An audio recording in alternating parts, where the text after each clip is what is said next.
안녕하세요. 책 읽어주는 꿀잠 DJ입니다. 잘 지내셨죠?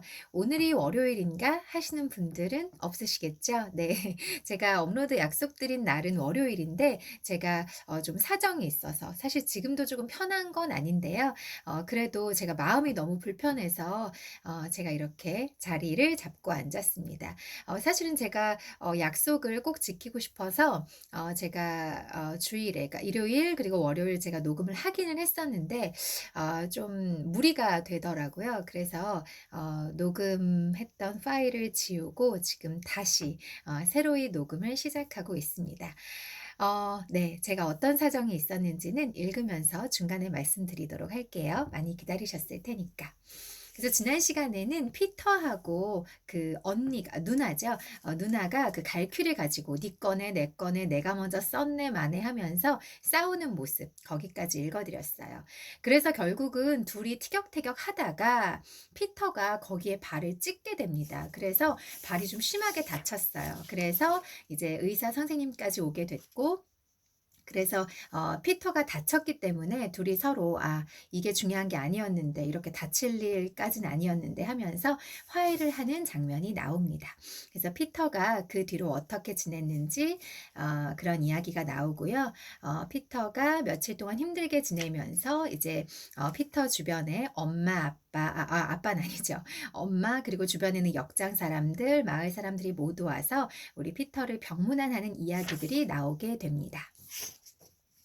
그리고 퍽스 아저씨도 당연히 와서, 퍽스 아저씨, 퍽스 부인이 와서 또 이런저런 좋은 얘기들을 해 주면서 병문안을 오게 되는데요. 그 부분에서 좀 중요한 부분이 있어서 제가 그 부분부터 읽어 드리도록 할게요. 손님들도 왔다. 퍽스 부인과 역장과 마을 사람들 몇 명이 피터가 어떤지 보러 왔다. 시간은 아주 천천히 느리게 흘러갔다. 피터가 말했다. 읽을 거리가 있으면 좋겠어. 집에 있는 책은 적어도 50번도 넘게 읽었어. 필리스가 말했다. 내가 의사 선생님 댁에 가볼게. 선생님한테는 책이 좀 있을 거야. 보나마나 병이나 사람들의 끔찍한 몸속에 관한 책들 뿐이겠지. 보비가 말했다. 퍽스 아저씨한테 승객들이 두고 내린 잡지들이 많던데 내가 가서 빌려올게. 보비와 필리스는 각자 맡은 일을 하러 길을 나섰다. 보비가 역에 도착했을 때 퍽스는 램프를 닦느라 바빴다. 꼬마 신사는 좀 어떠니? 많이 좋아졌어요. 고맙습니다. 그런데 피터가 무척 심심한가 봐요. 아저씨한테 잡지 좀 빌릴 수 있을까 해서 왔어요. 이런, 내가 왜 그 생각을 못했지?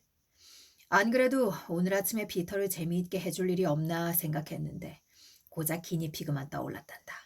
이따 어떤 아이가 차 마시는 시간에 기니피그를 가져다 줄 거다. 너무 멋져요. 살아있는 진짜 기니피그라니. 피터가 좋아할 거예요. 잡지도 있으면 더 좋았을 텐데요. 이런, 나도 아쉽구나. 스닉슨 씨네 아들이 아프다고 해서 잡지들을 거기에 다 보냈단다. 폐렴에 걸렸는데 나아지고 있대. 사파가 실린 신문들은 아직 많이 남았어. 퍽스는 구석에 쌓여있는 신문 더미로 가더니 두께가 15cm나 되는 신문 뭉치를 집어들었다. 자, 끈으로 묶어줄 테니 들고 가. 퍽스는 신문 더미에서 날짜가 한참 지난 신문 한 장을 꺼내 탁자 위에 펼쳤다. 그러고는 피터에게 보낼 신문들을 포장했다. 이 안에 사진들이 참 많아. 돌려주지 않아도 되니까 물감이나 색연필로 색칠을 하든 뭘 하든 마음대로 하라고 해. 아저씨는 정말 좋은 분이세요. 보비는 꾸러미를 들고 집으로 향했다. 신문지는 너무 무거웠다.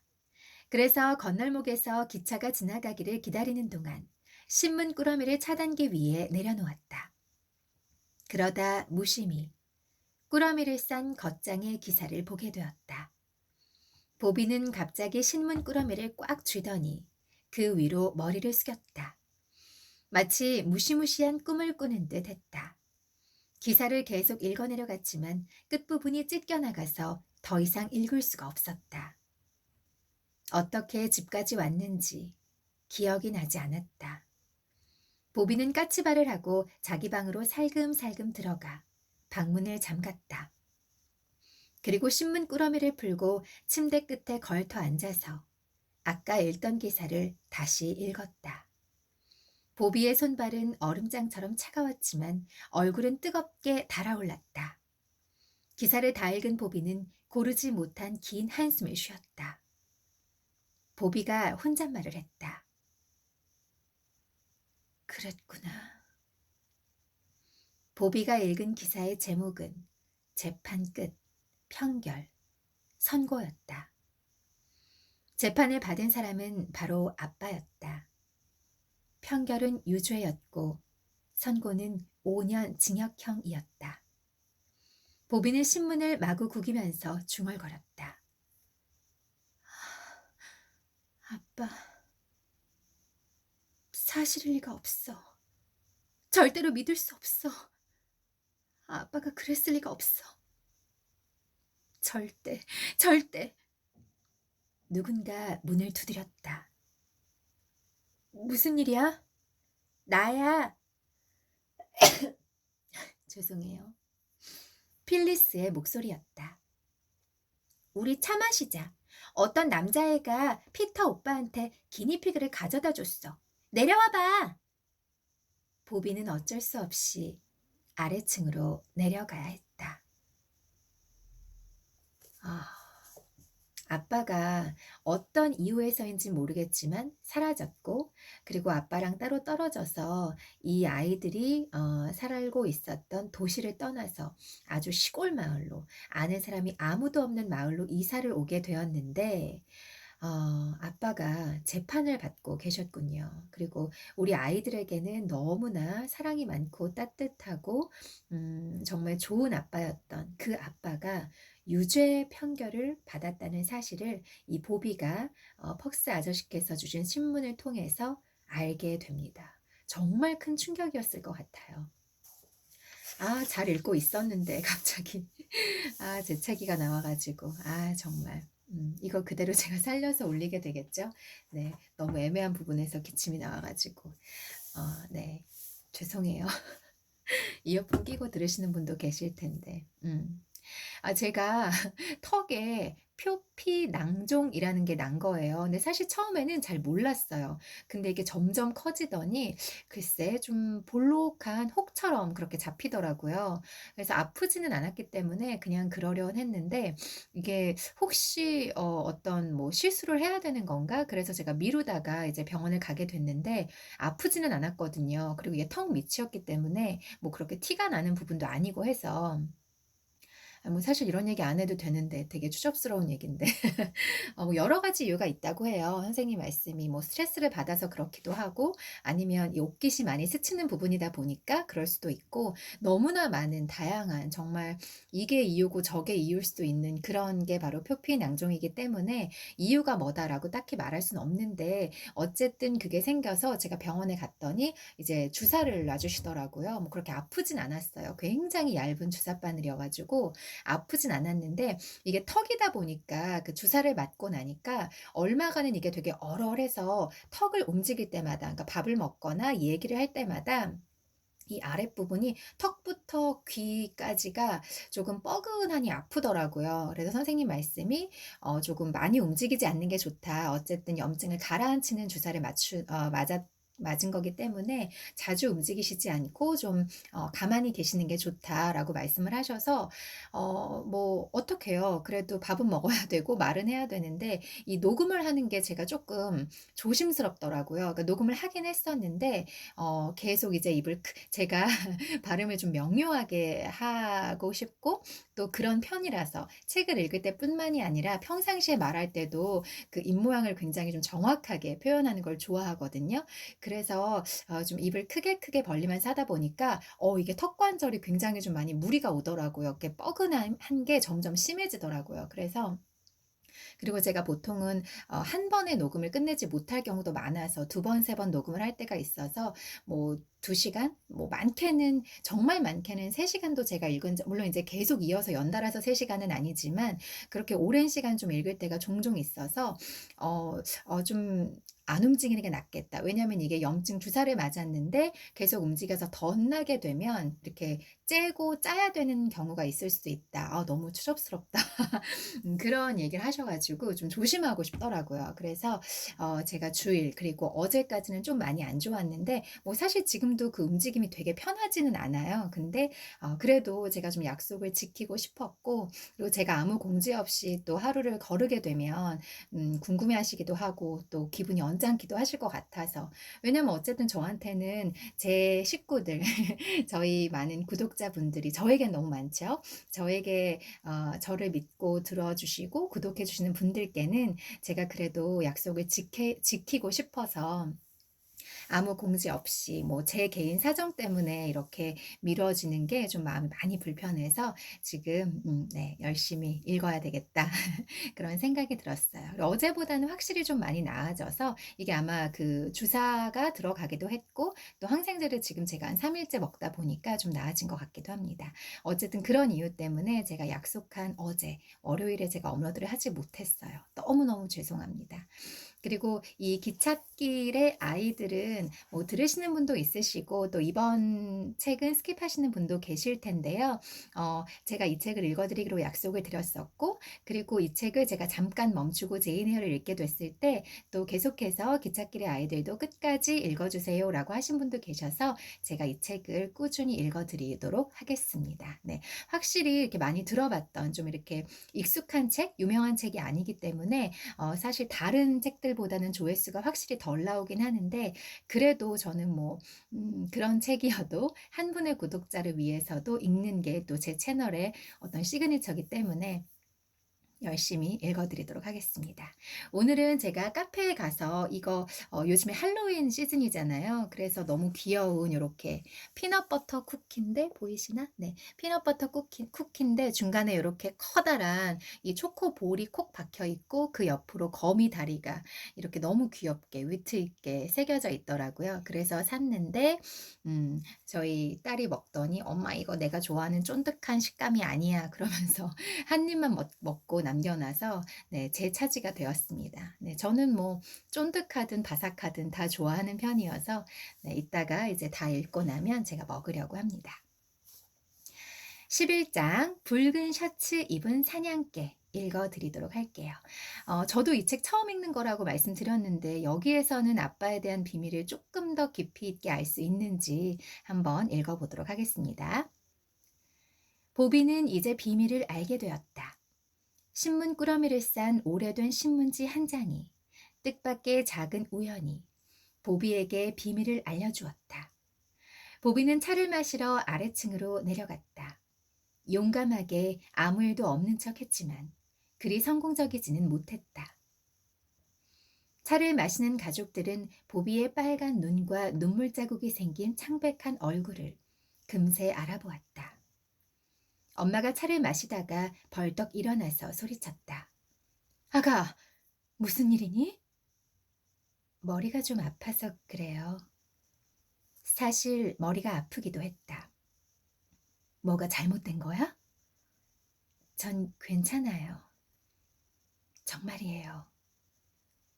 보비는 부은 눈으로 동생들 앞에서는 안 돼요라는 뜻이 담긴 애원하는 듯한 짧은 눈짓을 보냈다. 차 마시는 시간은 즐겁지 않았다. 피터는 누나에게 나쁜 일이 일어난 사실에 마음이 불편해져 빵이랑 버터 좀 더 주세요 라는 말을 놀랍도록 자주 되풀이했다. 필리스는 식탁 밑으로 언니 손을 어루만지며 위로하다. 늘 그렇듯이 우유를 엎질렀다. 행주를 가져다 쏟아진 우유를 닦으면서 보비의 마음도 조금 안정되었다. 그러나 보비는 오늘따라 차 마시는 시간이 길게만 느껴졌다. 모든 일에는 결국 끝이 있듯이 마침내 차 마시는 시간이 끝나고 엄마가 차 쟁반을 가져가자 보비가 엄마를 따라갔다. 필리스가 피터에게 말했다. 언니가 엄마한테 털어놓으려고 따라간 거야. 도대체 무슨 일이 생긴 걸까? 뭘 깨뜨렸겠지. 그깟 일로 저렇게 바보같이 굴다니. 엄마는 실수한 걸 가지고 화내지는 않으시잖아. 엄마랑 누나가 위층으로 올라간다. 엄마한테 보여주려는 걸 거야. 아마 황새가 그려진 물병이겠지. 조금 전 부엌에서 보비는 차 쟁반을 내려놓는 엄마의 손을 잡았다. 왜 그러니? 보비는 위층으로 올라가요. 아무도 우리 얘기를 못 듣는 곳으로 가요. 라고만 대답했다. 보비는 엄마랑 단둘이 자기 방에 있게 되자 문을 닫고는 말없이 조용히 서 있었다. 차를 마시는 내내 보비는 엄마에게 어떻게 말을 꺼낼지 고민했다. 이제 저도 다 알아요. 모든 게 밝혀졌어요. 그 끔찍한 비밀은 더 이상 비밀이 아니에요 같은 말이 적절하다고 생각했다. 그러나 막상 문제의 신문이 있는 방에 엄마와 단둘이 있자 아무 말도 할 수 없었다. 보비는 갑자기 엄마에게 다가가 엄마를 껴안고 울기 시작했다. 그저 엄마, 엄마, 엄마라는 말만 되풀이했다. 엄마는 보비를 꼭 끌어안으며 보비가 말할 때까지 기다렸다. 보비가 갑자기 엄마 품에서 빠져나와 침대로 갔다. 그러고는 침대 밑에 감춰두었던 신문을 꺼내서 엄마에게 내밀며 떨리는 손가락으로 아빠 이름을 가리켰다. 어머나, 보비. 엄마가 눈물을 흘렸다. 엄마는 더 이상 듣지 않아도 모든 것을 알아차렸다. 그 기사를 믿는 건 아니지? 아빠가 정말 그랬다고 믿는 건 아니지? 안 믿어요. 보비가 소리를 지르다시피 대답했다.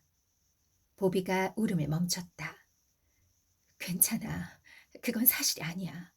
아빠를 감옥에 가두기는 했지만 아빠는 아무 잘못도 없어. 아빠는 선량하고 고귀하고 훌륭한 분이셔. 무엇보다 우리 가족이고. 그걸 잊지 말고 아빠를 자랑스럽게 생각하고 기다려야 해. 보비는 다시 엄마 품에 안겨 오로지 같은 말만 되풀이했다. 이번에는 아빠, 아빠, 아빠였다.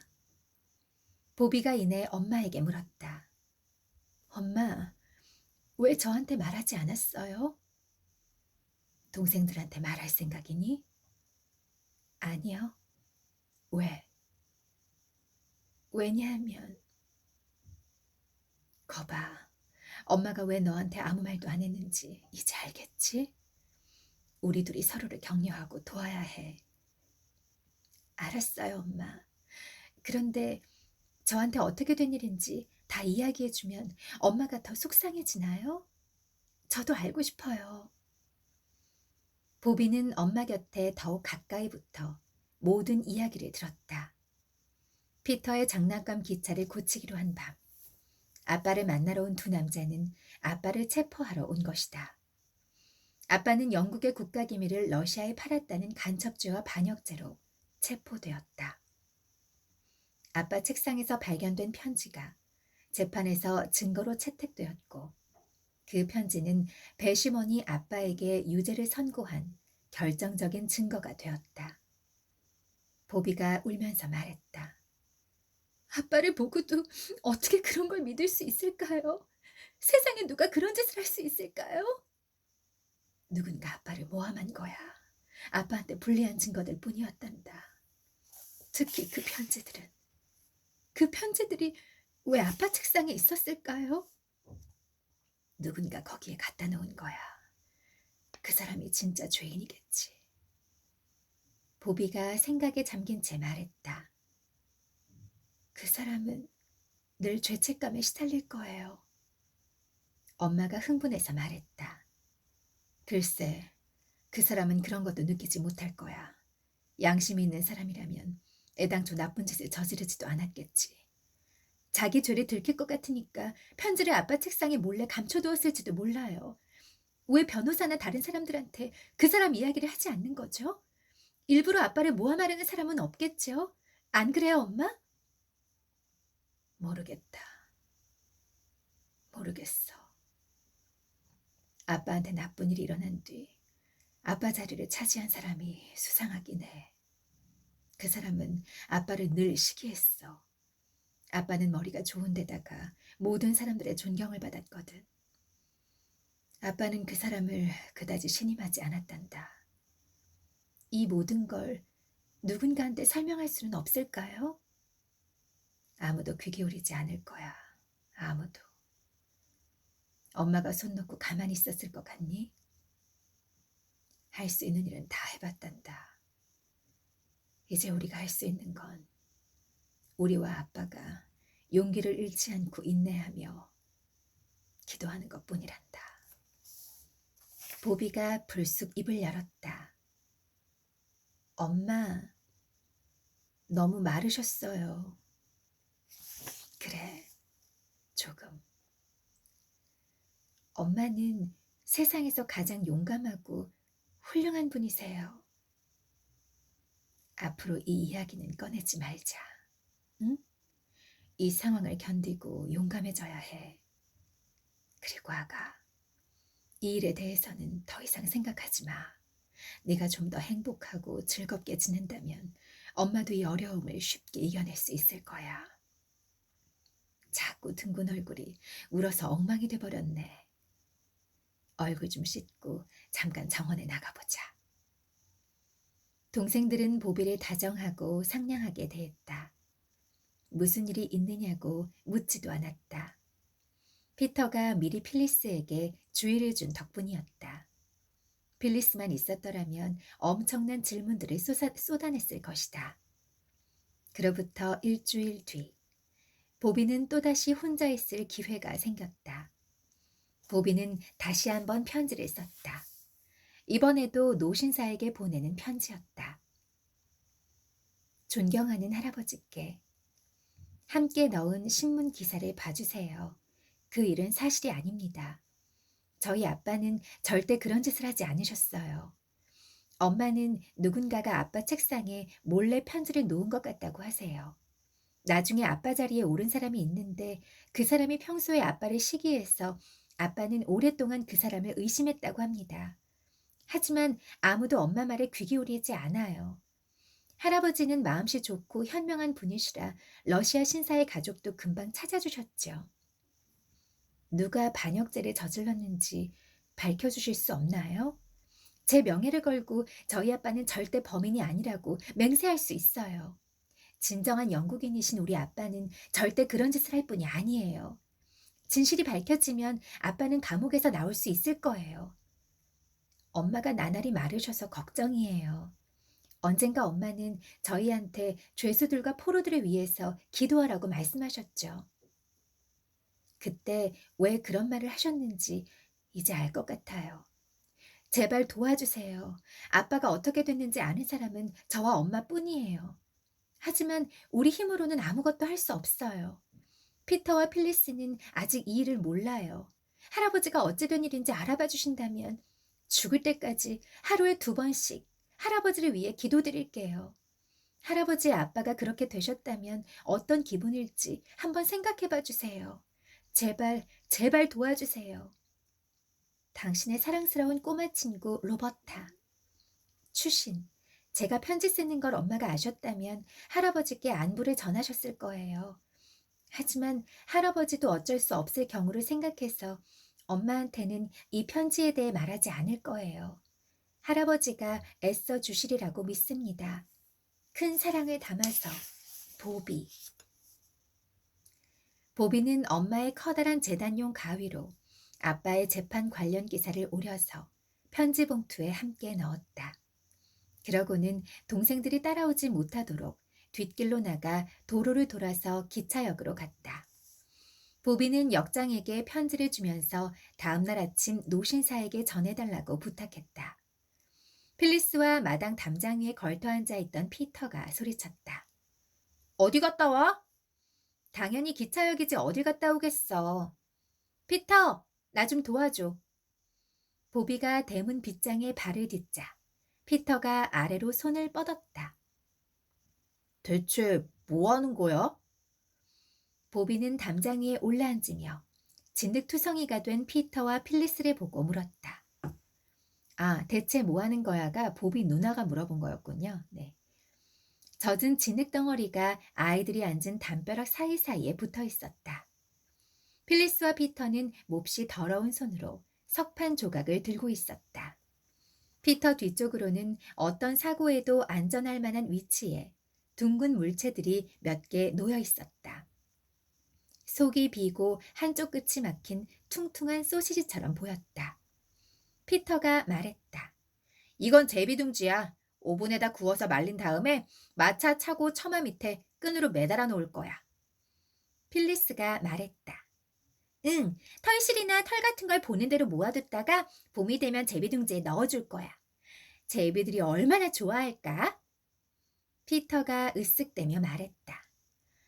나는 사람들이 말 못하는 동물들에게 좀 더 잘해줘야 한다고 종종 생각했어. 진작 불쌍한 제비들을 위해서 둥지를 만들어줄 걸. 보비가 막연하게 대꾸했다. 모든 사람들이 모든 것을 다 생각해버린다면 다른 사람이 생각할 게 남지 않겠지. 필리스가 둥지 하나를 집으려고 피터 너머로 손을 뻗었다. 둥지 좀 봐. 언니, 예쁘지 않아? 피터가 말했다. 조심해, 이 멍청아! 그러나 너무 늦었다. 필리스의 작지만 힘센 손이 제비둥지를 으스러뜨리고 말았다. 그럴 줄 알았어. 보비가 말했다. 뭘 그런 걸 가지고. 괜찮아. 필리스가 말했다. 부서진 둥지는 내 거니까 잔소리하지 마, 오빠. 각자 자기가 만든 둥지에다 이름 첫 글자를 썼거든. 그래야 제비가 누구한테 고마워하고 누구를 좋아해야 할지 알 테니까. 제비는 글을 못 읽어, 이 바보야. 바보는 오빠야. 오빠가 그걸 어떻게 알아? 피터가 소리쳤다. 아무튼 제비둥지 만들 생각을 한 사람이 누군데? 나지? 웃기네. 너는 고작 건초로 참새둥지를 만들어서 담쟁이 덩굴에 올려놓자고 했잖아. 그런 둥지는 새가 알을 낳기도 전에 못 쓰게 될걸? 진흙으로 제비둥지를 만들자고 한 사람은 나였어. 오빠가 무슨 말을 했든 알 바 아니야. 이것 봐. 내가 다시... 아, 이건 보비네요. 피터하고 필리스가 티격태격 싸우는 동안 보비가 뭔가를 했네요. 이것 봐. 내가 다시 둥지를 만들었어. 보비와 필리스가 으깬 진흙으로 다시 둥지를 만들었다. 이름 첫 글자를 써줄 테니 나뭇가지 좀 줘봐. 아참, 그런데 어떡하지? 너희 둘 다 첫 글자가 P잖아. 필리스가 말했다. 그럼 난 F로 할래. 발음은 그렇게 하니까. 제비들이 내 이름을 발음하는 걸 들으면 P자를 쓴다고는 생각도 못할 거야. 피터가 여전히 윽박지르듯 말했다. 제비가 글씨를 어떻게 알아? 크리스마스 카드나 발렌타인데이 카드를 보면 제비가 목에 편지를 매단 그림이 있잖아. 제비가 글을 모른다면 편지를 어디로 배달해야 하는지 어떻게 알아? 그건 그림에서만 그런 거야. 진짜로 목에 편지를 달고 다니는 제비가 세상에 어디 있냐? 그럼 비둘기는 글을 알 거야. 아빠가 그렇다고 말해줬어. 편지를 목에 두르고 다니진 않지만 날개 속에 품고 다닐 거야. 어쨌거나 다 마찬가지야. 그리고 그때 보비가 끼어들었다.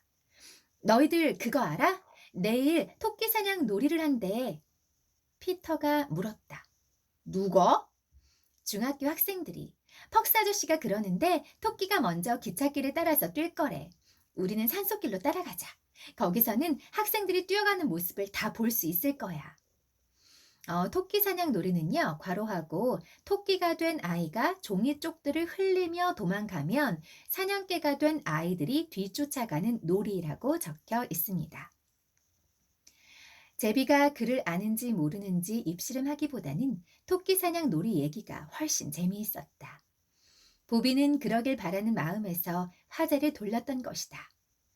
다음 날 아침, 엄마는 점심을 싸들고 토끼 사냥 놀이를 구경 가도록 허락했다. 피터가 말했다. 터널 윗길로 가면 토끼 사냥 놀이를 못 보더라도 기찻길에서 일하는 아저씨들은 볼 수 있을 거야. 얼마 전 거대한 산사태가 나면서 기찻길에 떨어져 내린 바위며 흙이며 나무 더미들을 다 치우는 데는 꽤 오랜 시간이 걸렸다. 여러분도 아이들이 붉은 속치마를 찢어 만든 깃발 6개를 흔들며 기차 사고를 막았던 일을 기억할 것이다. 기억하시죠? 그런 얘기들이 나와 있고요. 그리고 음 이 친구들이, 그러니까 피터하고 보비하고 필리스가 그 아이들이 그 토끼 사냥 놀이를 하는 것을 보려고 터널 위쪽으로, 그 터널을 빠져나오는데 한참 걸리겠지 하면서 터널 위를 넘어서 학생들이 반대쪽 출구로 나오는 걸 구경하려고 터널 쪽으로 가는 이야기가 나옵니다. 워낙에 이곳에 이제 아이들이 많이 탐험을 하고 다녔기 때문에 이곳에 이사 와서 산 지는 얼마 안 됐지만 이곳 지리를 다 알고 있어서 그 아이들이, 학생들이 그 놀이를 하는 동안 그게 더 잘 보이는 곳으로 이 세 아이들이 이동을 하고 있는 거죠. 그럼 터널 위를 넘어가서 학생들이 반대쪽 출구로 나오는 걸 구경하자. 우리가 걔들보다 훨씬 일찍 도착할 거야. 피터의 말이 그럴듯해서 모두들 피터를 따라 나섰다. 아이들은 전에 작은 토끼 무덤에 꽂아줄 벚꽃을 땄던 가파른 계단을 올랐다. 보비가 숨을 몰아쉬었다. 꼭 알프스 산맥 같아. 피터도 거들었다. 안데스 산맥 같기도 하고. 내가 보기엔 그 산 이름이 뭐더라? 아, 에버레스팅 산. 우리 잠깐만 쉬어가자. 나중에 조금만 더 가면 쉴 수 있어. 필리스는 오빠 말대로 계속 가기로 했다. 아이들은 풀밭이 부드럽고 경사가 완만한 곳은 뛰어가고 서로 도와서 나뭇가지를 잡고 바위를 넘고 둥치와 바위 사이의 좁은 틈으로 기어 올라갔다. 계속 그렇게 올라가다 보니 마침내 그렇게 오르고 싶던 등성이에 다다랐다. 다 왔다! 피터가 소리치며 풀밭에 몸을 던졌다. 언덕 맨 꼭대기는 부드러운 풀밭이 깔린 고원이었다. 이끼 낀 바위들과 작은 마가목들이 군데군데 있었다. 보비와 필리스도 풀밭에 털썩 드러누웠다. 피터가 숨을 몰아쉬며 말했다. 시간은 많아. 이제부터는 다 내리막길이야. 아이들은 누워서 충분히 쉰 뒤 일어나서 주위를 둘러보았다. 보비가 탄성을 질렀다. 와, 저것 좀 봐. 필리스가 물었다. 뭘? 경치 말이야.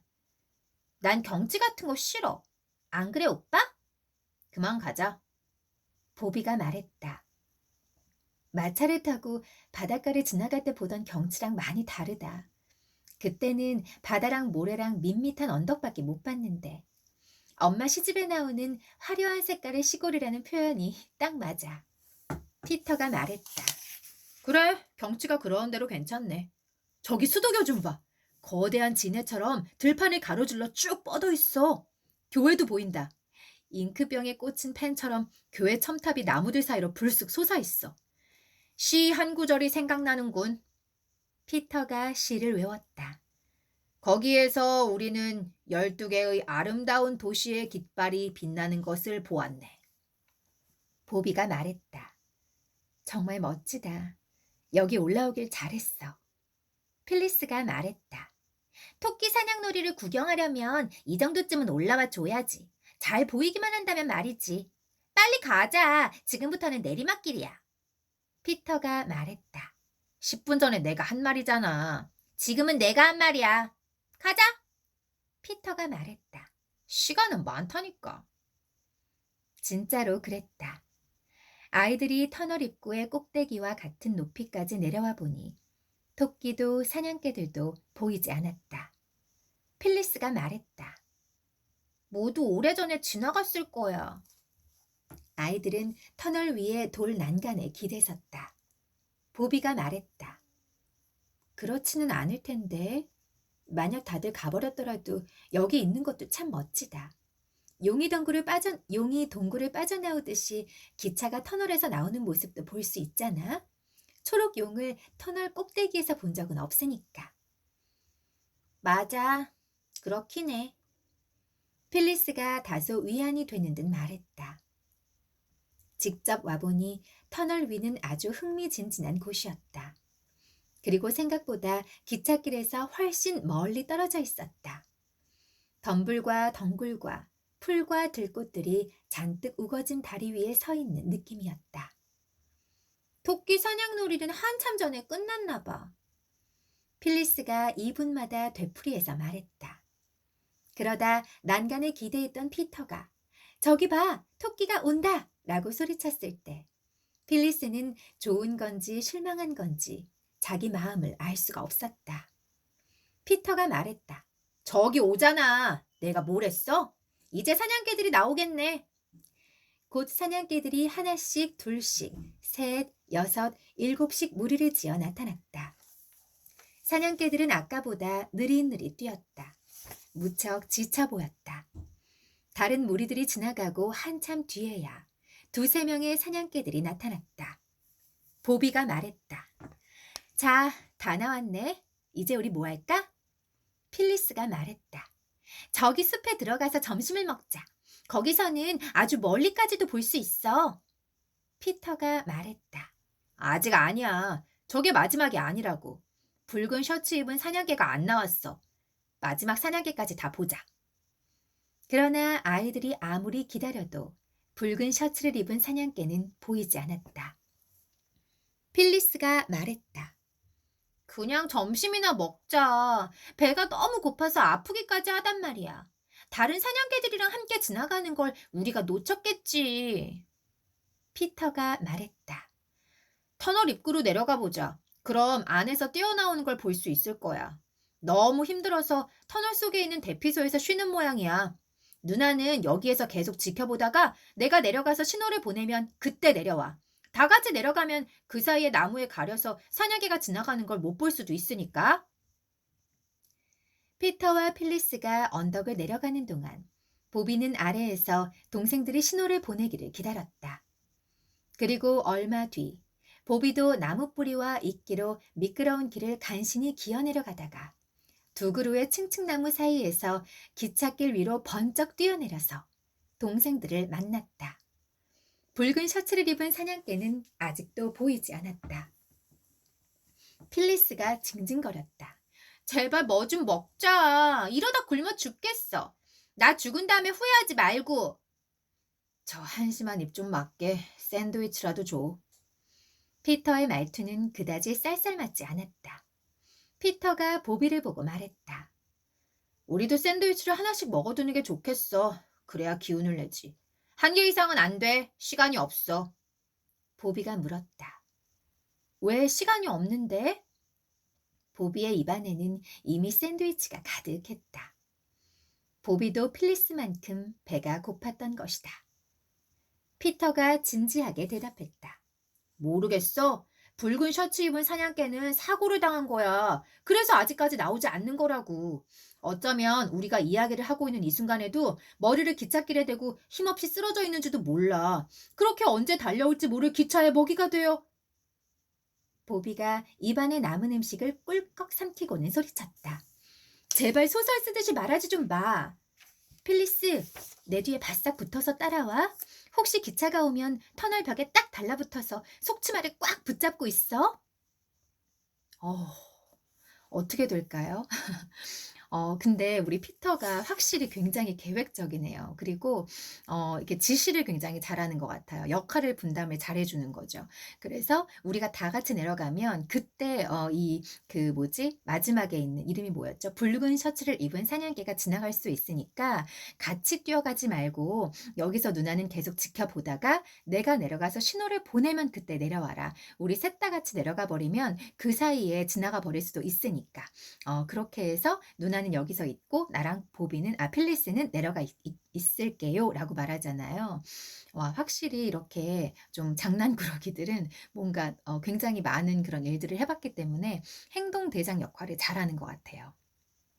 그래서 만약에 지금 내 아이가 좀 장난꾸러기고 까불까불하고 동네 골목대장, 너무 옛날 표현이긴 한데 그런 친구들이 있다면 우리 아이가 나중에 회사 생활도 잘하고 그리고 어디에 가서도 어떤 그룹에서든 좀 리드하는 그런 훌륭한 아이가 되겠구나. 많은 그 상황들을 아우르고 역할 분담도 잘하고 그리고 어떻게 일을 해결해 나가야 하는지 계획을 딱딱 세울 수 있는 그런 아이로 자라겠구나. 그렇게 생각할 수 있을 것 같아요. 실제로 또 잘 놀아본 아이들이 또 잘 자라기도 하니까. 그래서 저희 아이도 열심히 신나게 놀고 있습니다. 네. 아무튼 오늘은 여기까지 읽어 드리도록 할게요. 여러분 감기 조심하세요. 하루 늦은 업데이트 너무 죄송합니다.